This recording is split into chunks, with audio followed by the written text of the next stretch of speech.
કચ્છમાં ફરી એકવાર વ્યાજખોરોના આતંકે માથું ઊંચું કર્યું છે। એક તરફ પોલીસ તંત્ર એક્શનમાં છે, લોક દરબાર યોજાઈ રહ્યા છે, ન્યાયની ખાતરી આપવામાં આવી રહી છે, પણ બીજી તરફ વ્યાજખોરો હજુ પણ બેફામ છે।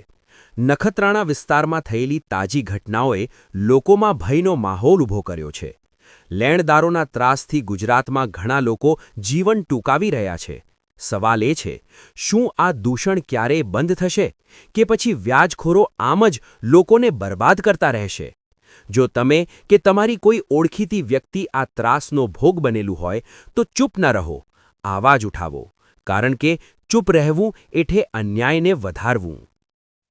કચ્છના નખત્રાણા વિસ્તારમાં વ્યાજખોરોના આતંકનો ભોગ બનનારાઓમાં પાટીદાર યુવાનોની સંખ્યા પણ મોટી છે। બધા કિસ્સાઓમાં પોલીસ ફરિયાદ થઈ નથી, પણ વ્યાજખોરીનું આ દૂષણ દેખાય છે એના કરતાં અનેક ગણું મોટું છે। પાટીદાર સમાજના જ કેટલાક સભ્યો આ કાળા કરતૂતોમાં દલાલની ભૂમિકા ભજવી રહ્યા હોવાનું પણ કહેવાય છે।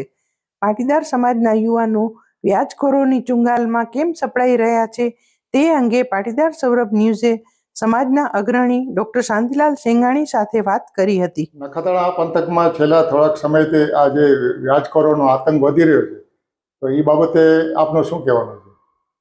જે રીતના સમાચાર તમે મીડિયામાં જુઓ છો અને જે રીતના રોજના બનાવો બહાર આવતા જાય છે, એમાં આપણી સમાજના છોકરાઓ જે યંગ છે એને આજે જીવનની ગંભીરતા નથી અને મા બાપોએ એના ઉપર જે વિશ્વાસ મૂક્યો છે એનો દુરુપયોગ કરી અને પહેલાં તો સટ્ટામાં ઘણા બધા છોકરાઓ ફસાઈ ગયા છે। પછી આવા અનિષ્ટ તત્વો પાસેથી ઊંચા વ્યાજે જે નાણાં લે છે અને પછી એમાં ફસાઈને પ્રોપર્ટી ગુમાવે છે, તો આપણા વડીલોનો આખો ઇતિહાસ જોઈએ તો જે આપણે મહેનત કરીને જે આપણું આર્થિક સદ્ધરતા મળી છે, તો આ બાબતમાં ધ્યાન નહીં રાખીએ તો આપણે ભવિષ્યમાં બહુ તકલીફ પડશે। પાછળની પેઢીને મારે એ કહેવું છે કે આવા ખોટા ટૂંકા રસ્તામાં ના પડો। પૈસા મહેનતથી મળે, આપણા વડીલોએ ઘણી બધી મહેનત કરી છે ત્યારે પૈસા બન્યા છે। આ શોર્ટકટ કરવામાં તમે ફસાઈ જાઓ છો, આના ગંભીર પરિણામો આવે, સમાજની ઇમેજ પણ બગડે છે। એટલે મારી આપ સૌને અપીલ છે કે આવા જે પણ ભૂલો થઈ છે એ ફરીથી રિપીટ ના થાય અને બીજા પણ આમાં છોકરાઓ ફસાતા હોય તો આપણે સામાજિક રીતે ચાલુ કરી દીધું છે લોકોને સમજાવવાનું।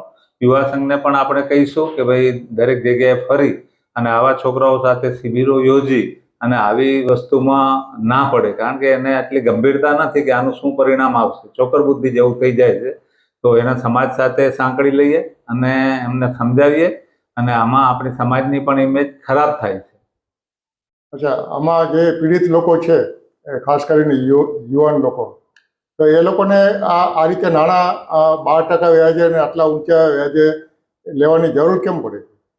મૂળ તો શું છે કે સટ્ટામાં ઘણા આવી ગયા છે। સટ્ટો રમતા હોય તો એમાં થોડુંક સારું રિઝલ્ટ મળે, થોડુંક કમાય અને પછી એમાં ફસાઈ જાય અને આ લોકો ટાર્ગેટ એવા લોકોને બનાવે છે જે સંતાનના નામે પ્રોપર્ટી હોય।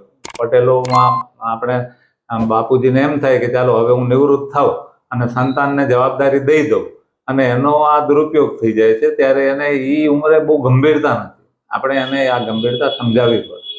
બરાબર।